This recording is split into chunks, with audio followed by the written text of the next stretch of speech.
Field marshal general Asim Munir Tehran के अहम तरीन दौरे के ऊपर गुज़िश्ता रोज़ पहुँचे थे और उनके जो ईरानी लीडरशिप है उनके साथ तफसीली बातचीत की है कि इस्लामाबाद में जो दूसरा राउंड होने जा रहा है और सीज़ फायर 21 अप्रैल को ख़त्म हो रही है, उस हवाले से बहुत बड़ी डेवलपमेंट्स ये हैं कि दोनों ममालिक राज़ी हो गए हैं बातचीत करने के लिए। टाइम और वेन्यू का अभी तक कुछ नहीं कहा जा सकता, ताहम ये बात तय है कि मुज़ाकरात इस्लामाबाद में ही होने हैं। इस पर अमेरिका और ईरान दोनों राज़ी हैं। वक्त का अभी तक तयन नहीं किया जा सका, ताहम एक खबर आई है ज़राए के ज़रिए से कि field marshal army chief general Syed Asim Munir Tehran के बाद वाशिंगटन का अहम तरीन दौरा कर सकते हैं या रवाना हो गए हैं या रवाना होना है, क्योंकि जो मैसेज अमेरिकन अथॉरिटीज़ की जानिब से और पाकिस्तान की जानिब से ईरान के लिए दिया गया था वो तेहरान पहुंचा दिया गया। और तेहरान का जो मैसेज है ईरानी अथॉरिटीज़ की जानिब से वो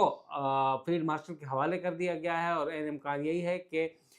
field marshal Asim Munir Trump administration के साथ या प्रेसिडेंट ट्रंप या जेडी वेंस के साथ ये मामला उठाएंगे और जो नुकात जो जवाब मिला है, जो ईरानी अथॉरिटी ने दिया है, वो उनके पास पहुंचाया जाएगा। उसके बाद फैसला किया जाएगा कि दोबारा इस्लामाबाद में किस तारीख को मिलना है और इसके लिए तमाम तर तैयारियां मुकम्मल की जा रही हैं। तर्जुमान दफ्तर ख़ारजा ने आज ब्रीफिंग में कह दिया है कि पाकिस्तान अपना मीडिएटरी जो रोल है वो अदा करता रहेगा और आसिम मुनीर का जो दौरा है फील्ड मार्शल का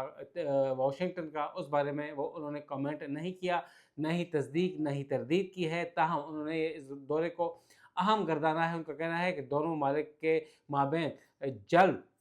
मुज़ाकरात होंगे और पाकिस्तान अपना जो सालिसी का किरदार अदा करता रहेगा। ताहम वेन्यू के बारे में और डेट और टाइम के बारे में नहीं कहा जा सकता। उनका ये कहना था कि मुज़ाकरात 21 नहीं बल्कि 24 घंटे तक जारी रहे और तमाम तर 24 घंटे जो ईरान और अमेरिका के माबैन मुज़ाकरात इस्लामाबाद में रहे हैं, उसमें फील्ड मार्शल सैयद आसिम मुनीर, वज़ीर-ए-आज़म शहबाज शरीफ, डिप्टी प्राइम मिनिस्टर इसहाक डार जो थे वो हर वक्त पेश थे और वो सारी रात जागते रहे हैं 21-24 घंटे और उनका ये कोशिश थी कि मामला हल हो जाए।